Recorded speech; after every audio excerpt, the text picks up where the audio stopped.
बीते शनिवार की देर रात को राजधानी दिल्ली से एक दिल दहला देने वाली खबर सामने आई थी, जिसमें पता चला कि एक जज का शव उनके घर के बाथरूम में फंदे से लटका मिला। जज की पहचान 30 वर्षीय अमन कुमार शर्मा के रूप में हुई। अमन मूल रूप से राजस्थान के अलवर के रहने वाले थे, जो दिल्ली के उत्तर पूर्वी जिले की जिला विधिक सेवा प्राधिकरण में सचिव के पद पर कार्यरत थे।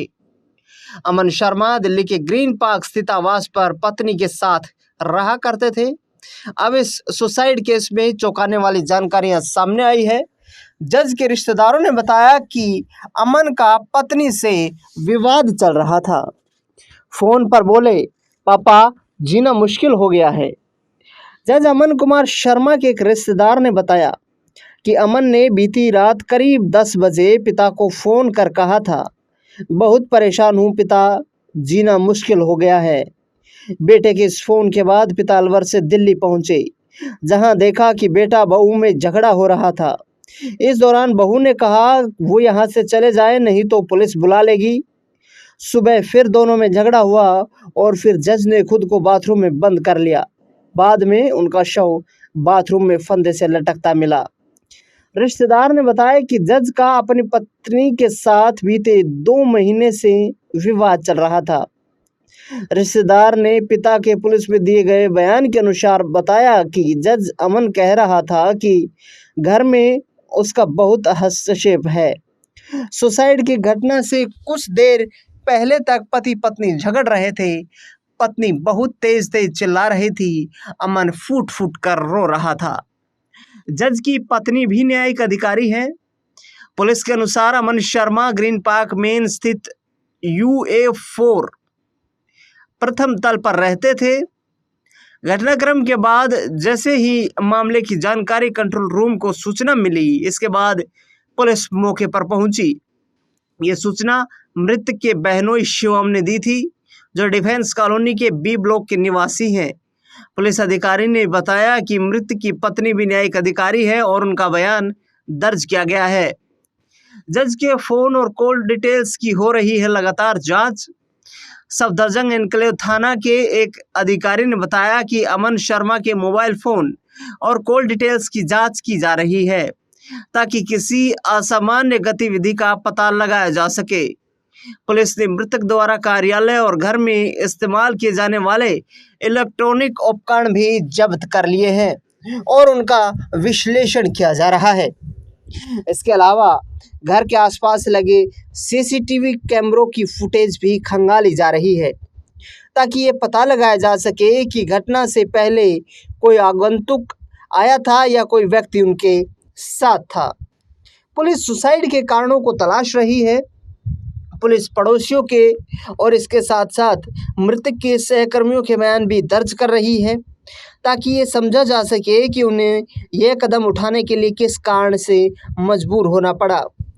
आधिकारिक सूत्रों के मुताबिक अमन शर्मा पहले न्यायिक मजिस्ट्रेट प्रथम श्रेणी और सिविल जज के तौर पर सेवाएं दे चुके थे।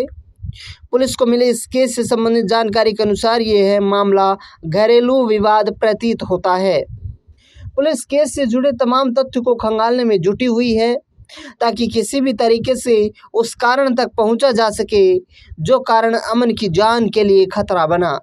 मिली जानकारी के मुताबिक पुलिस तमाम परिवार के सदस्यों, संबंधियों और पड़ोसियों से जानकारी जुटाने में लगी हुई है। साले भी है IAS अधिकारी, इस मामले में उनकी भी एंट्री हो चुकी है। अमन ने 2018 में पुणे के एक विश्वविद्यालय से कानून की पढ़ाई पूरी की थी और वर्ष 2021 में न्यायिक सेवा में शामिल हुए थे। अक्टूबर 2025 में उन्होंने कड़कड़ डोमा कोर्ट स्थित उत्तर पूर्वी जिले की DLSA में पूर्णकालिक सचिव का पदभार संभाला था। जवान बेटे की मौत के बाद उनके पिता बुरी तरह टूट चुके हैं। अमन ने अपने पिता को बताया कि पिछले 2 महीने से उसे परेशान किया जा रहा था। अमन का कहना था कि उसकी साली उसके घरेलू जीवन में दखल दे रही थी और उसके घर को कंट्रोल कर रही थी। जज की पत्नी की बहन IAS अधिकारी है, जो अभी जम्मू में पोस्टेड है। घटना पर क्या बता रही है पुलिस?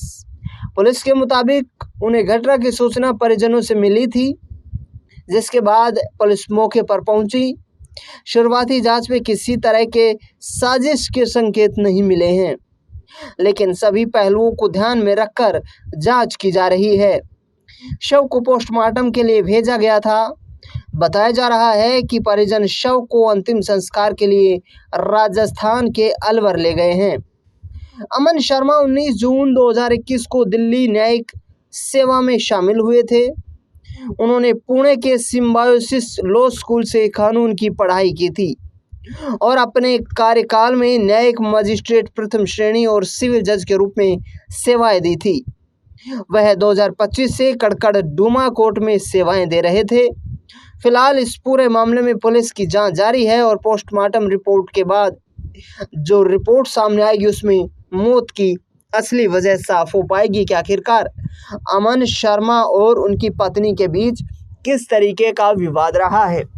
दरअसल जिस तरीके से ये घटनाक्रम सामने आया है, ये घटना सामने आई है, एक हाई प्रोफाइल पर्सनैलिटी के व्यक्ति को भी इस तरीके से घरेलू समस्याएं जकड़ लेती हैं, जो समस्याएं चाहे व्यक्ति किसी भी पद पर कार्यरत क्यों ना हो, उसे भी जान गंवाने के लिए मजबूर कर देती हैं।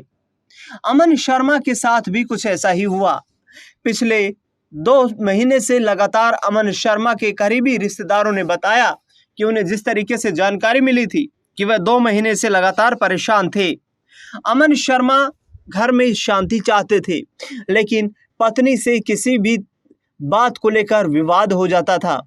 बता दें आपको कि न्यायिक सेवा में अमन की पत्नी भी एक सीनियर अफसर, जो एक बड़े गजेटेड पोस्ट पर कार्यरत थी और लगातार वो भी भारतीय न्यायिक सेवा में अपनी जिम्मेदारी को निभा रही थी। लेकिन अमन शर्मा के पिता के मुताबिक जो जानकारी सामने आई है, उसमें अमन शर्मा ने अपने पिता को दी गई जानकारी में बताया कि वह पिछले कुछ दिनों से अपनी पत्नी की बहन यानी कि साली के घर में दखल जैसी समस्या का सामना कर रहा था। हालांकि अमन की साली, जो कि आईएएस अधिकारी हैं, उनकी जम्मू में पोस्टिंग है, लेकिन अमन शर्मा के पिता ने जिस तरीके से जानकारी दी और उनके रिश्तेदारों ने बताया, उसके आधार पर पुलिस अब जांच कर रही है और पुलिस अधिकारियों का लगातार कहना है कि शंकाओं के आधार पर जांच की जा रही है। हालांकि अभी तक जितनी जांच पूर्ण हो पाई है, उसमें किसी तरीके की यहाँ उकसाने की कोई शंका नहीं पुलिस को लगी है और पुलिस इस पूरे मामले की जांच में जुटी हुई है। हालांकि पुलिस ने ये शक जरूर जताया है कि इस मामले को घरेलू हिंसा के तौर पर देखा जा सकता है, जिससे कि अमन पर मानसिक दबाव आया होगा और उसके बाद अमन ने इस तरीके का कदम उठाने का फैसला किया। लेकिन इस पूरे मामले ने देश भर में सनसनी पैदा कर दी है। इस खास रिपोर्ट में फिलहाल के लिए इतना ही।